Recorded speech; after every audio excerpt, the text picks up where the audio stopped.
Do you want to read more, but you struggle to do it consistently? Are you not a reader?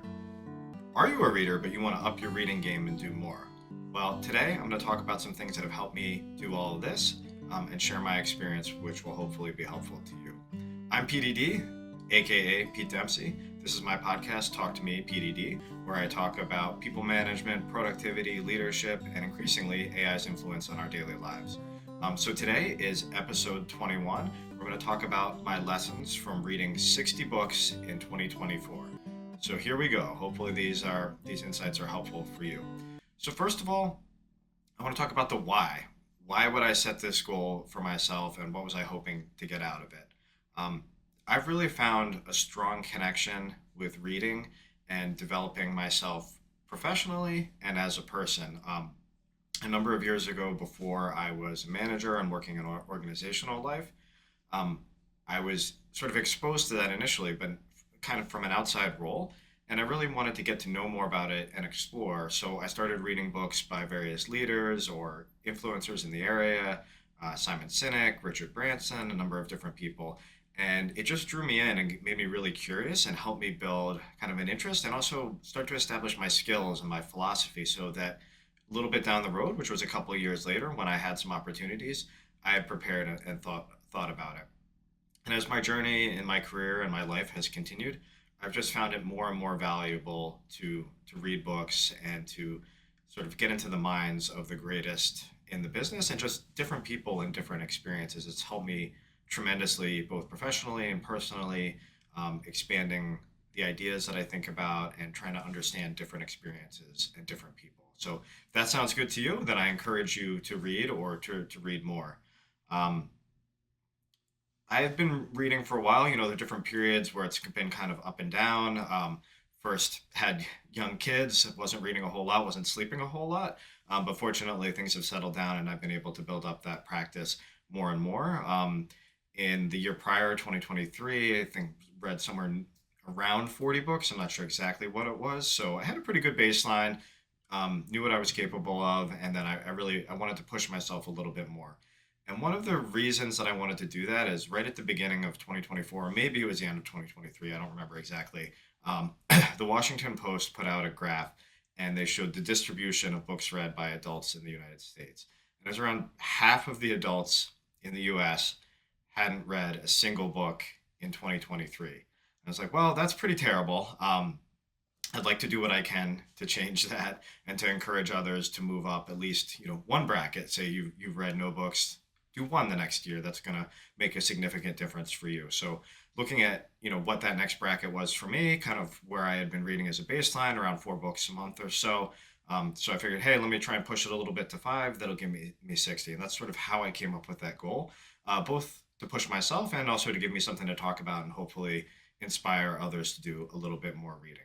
Um, it's also, selfishly doing a podcast, writing things on LinkedIn, putting out different material. It gives me something to talk about. Like there's so much good material in books and finding ways to comment on that and relate on it. So it serves a dual purpose, both just sort of the benefit of the reading itself, but then also it gives me ideas and things to talk about, both sort of in this world here and in the social media world, but also my professional life. So much of it is applicable to leadership, building teams, working with other people, the advances in technology. So many overlapping benefits for me. It just, sort of is exponential in how much it benefits me the more I do it. For me, it's this idea of remarkable goals that Cal Newport talks about a lot, like a goal that you're proud of that's sort of different and worthy of talking about. Yeah, it's not all that difficult to read 60 books in the year, but most people don't do it. I had never done it before, so it was cool for me, and something that I like talking about and that I'm proud of, and hopefully other people will find interesting and use to inspire their own goals and their own goal setting for the future. Um, Whenever you're setting a reading goal, just have a realistic baseline of where you're at. So if you read 0 books in one year, unless there's some very extenuating circumstances, you're probably not going to go reading 60 books the next year.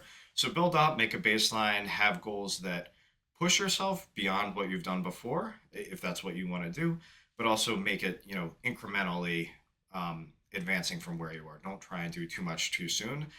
That can be disheartening and demotivating if you set the goal too far away from what's realistic. If something's too easy, just then increase the goal from that point. But think about building up over time.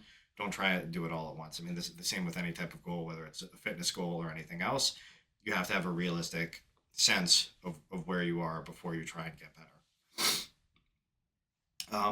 With many things, I really value consistency over intensity. Most of the reading that I did in this past year was done in small chunks of maybe 20 minutes in the morning, maybe 20 minutes in the evening.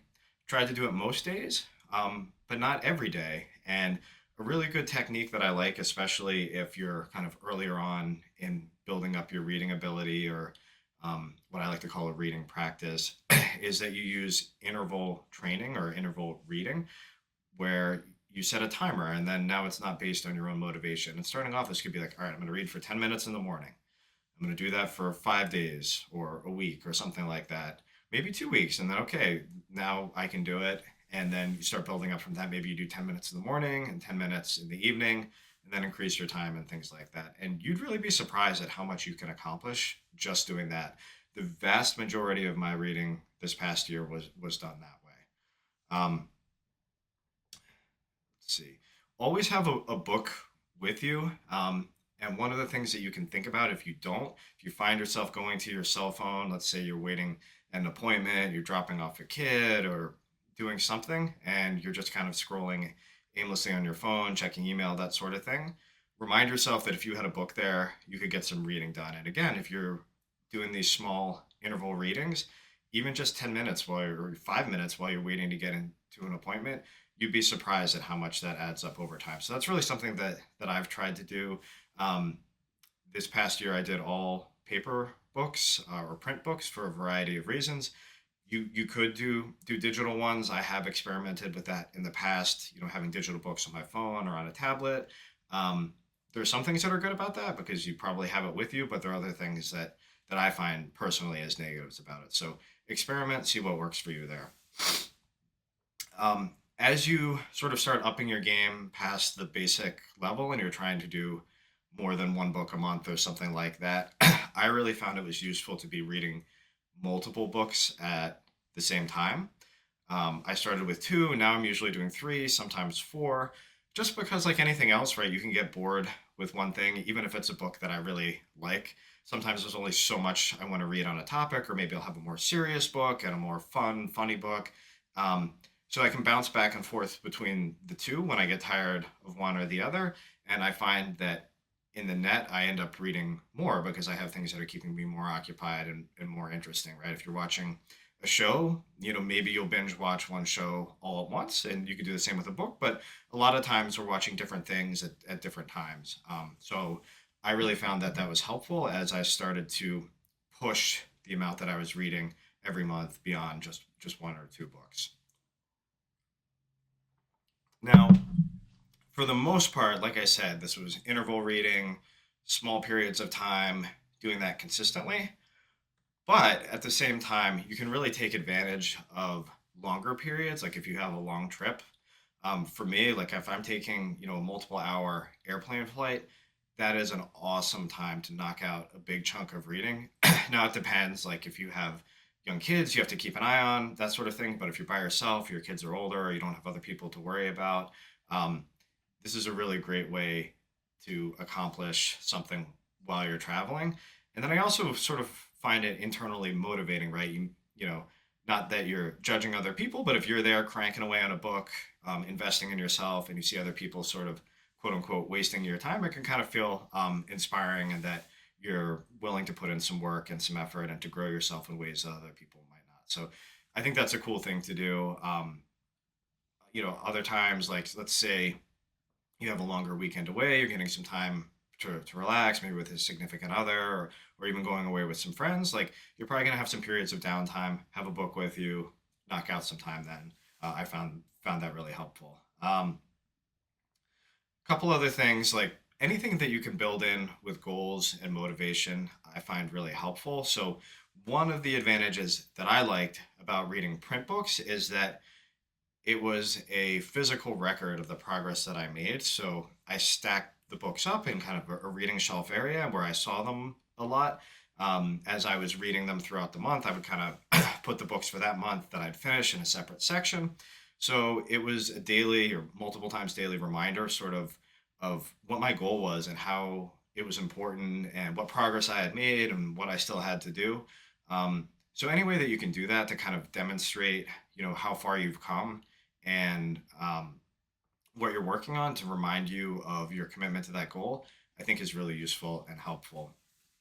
I also really value the technique of investing social capital. This is something I actually started doing before Cal Newport's book, Slow Productivity, but this is a phrase that he coined, at least I've only heard it from him in that book, in terms of telling other people what you're working on if you have an important goal to keep you accountable to it. So, this idea that your social capital is sort of your social standing, and if you're telling somebody who you care about socially that you're going to do this goal, you're investing your social capital because if I know you and I tell you that I'm doing it and then I don't achieve that goal, in theory, there's some damage to my social standing there. Now, not really, but it is enough that it's motivating, it helps hold you accountable. And then again, this ties back for me to this idea of remarkable work that if I'm going to tell people I have this goal, it's got to be at least somewhat interesting, or at least I think it's interesting, so I can tell them about it and then invest that social capital. So for me, every month when I would finish, I would do, a little post about what I'd written and kind of make that my accountability timeline and milestone that I had to get that done. Otherwise, I would hurt my social capital. Um, and lastly, I mentioned sort of the term reading practice, and that's really how I like to think about it. And I get this from how people talk about yoga and a yoga practice. It's not just the individual class that you go to or the individual book or reading session that you do when you're actively doing what it is, whether it's yoga or reading.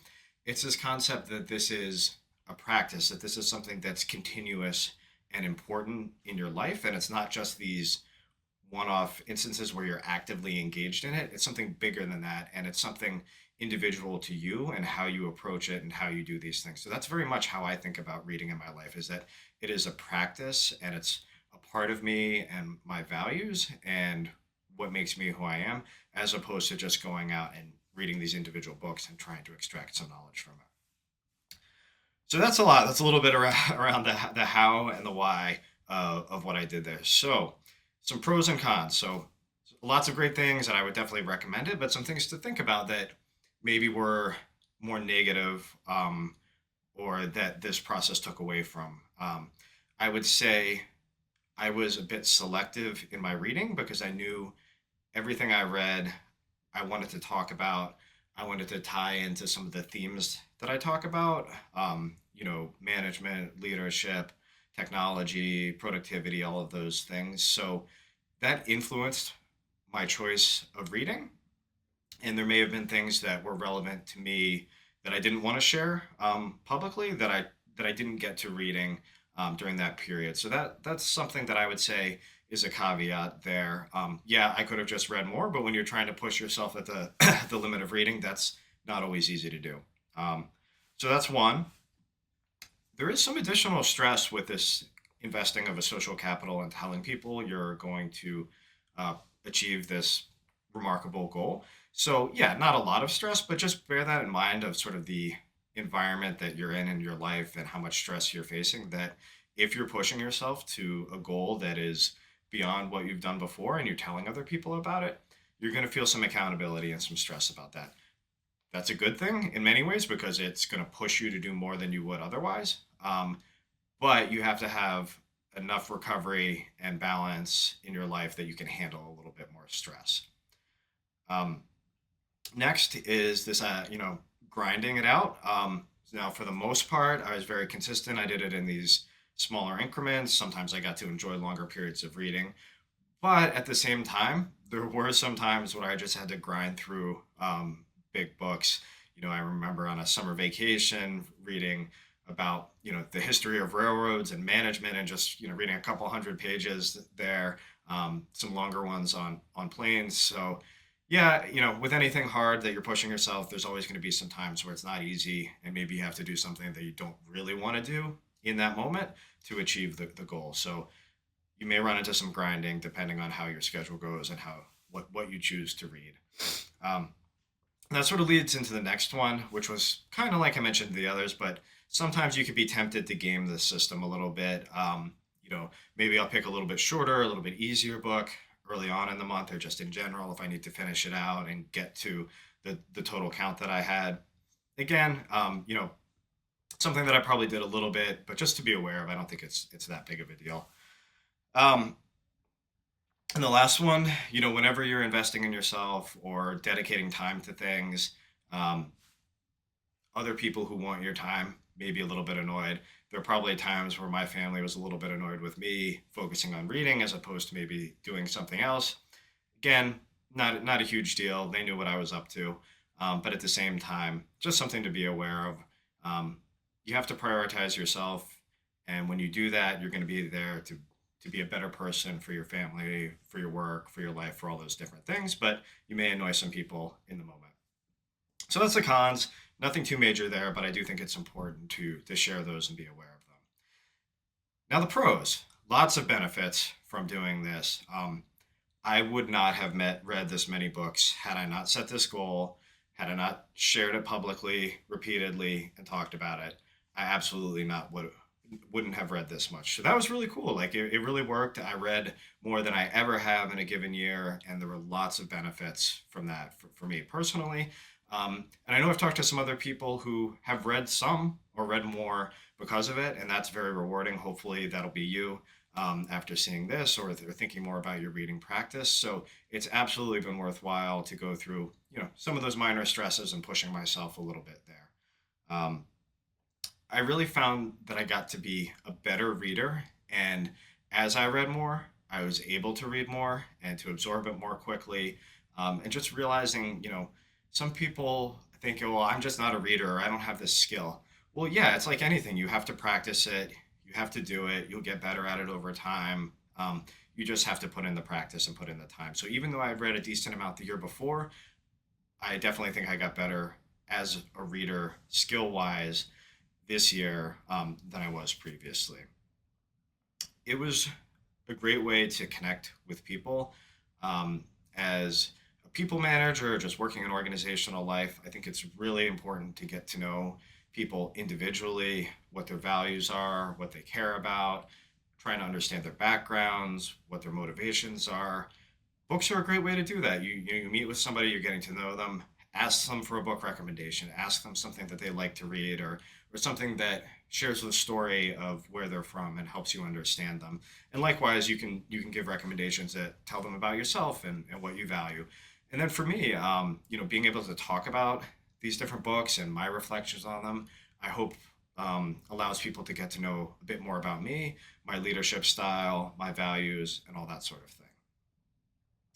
Um, this again, kind of at a macro level, helped me reinforce the belief that I can set and achieve hard goals, that I can do things that I haven't before if I'm realistic about my expectations and I have a system to do it and I prioritize doing that. Um, I think that's one reason it's really important to set realistic goals, because when you do achieve them, you build upon that with future goals, and then you get into a mindset where I'm somebody that can set goals for myself and I can achieve those. um, it's funny, I always sort of reference past things, but I think about when I was competing in powerlifting, and you would train for a competition where you're trying to hit your biggest lifts in the competition, and different people have different philosophies. But for me, I was someone that never wanted to miss lifts in the gym, because I never wanted my body to feel that way, that I was going to set a goal and fail at it. So it's similar with anything, right? You build up those goals that are realistic and they're hard, and you push yourself and they're more than you've done before, but with the expectation that you're going to achieve them. Now, you won't always achieve those, especially when you're pushing yourself and doing more. Um, but you want to save those for when you're really going for it and kind of out there competing, I guess would be the way. But when you think about your training and practice, it should be a way that it's achievable, and then you're building that belief in yourself that you're going to achieve this goal. And because you achieve this goal, you can set future goals for other things that you will also achieve. Um, Next, I really think reading widely gives you a broader perspective on the world, trying to have a better understanding of kind of diverse perspectives so you can be a more inclusive leader. And there's just so many books out there and so many different perspectives that I've found having a higher volume allowed me to get kind of different perspectives and kind of different specialty areas that had I not read as much, I just wouldn't be able to get as many of those. Now, of course, you're never going to get everything, and there's always different types of things, and each kind of area of interest you can go super deep in. But I really feel like it's a great way to have a better understanding of the world. And I want to have as broad an understanding as I can about different perspectives, backgrounds, and lived experiences. So that was really beneficial for me. And I feel like it helps me be a better person and better able to connect and lead different types of people. And last but certainly not least, I think reading a lot, or just reading in general, helps you be a better communicator. You see people that use language well, you learn new concepts, you know how to structure things logically. And that translates into so many things, whether it's in organizational life, whether you're a leader or not, it doesn't matter. Past a certain point, you're going to be presenting ideas and information to other people and trying to communicate it clearly and concisely in an interesting way that all flows together is incredibly important. And I think reading authors who, by the virtue of having a book out there, are probably better than most people at this, you're going to internalize that. And it's not like you're actively thinking about it, but you're going to see that language, you're going to see those patterns, and you're going to pick it up over time, and it's going to be reflected into how you communicate with others. So there you go. That's a little bit about my reading life in 2024. Um, I hope it will inspire you to read some more, hopefully some helpful tips and techniques. If you have any questions, let me know, and happy reading in the years to come.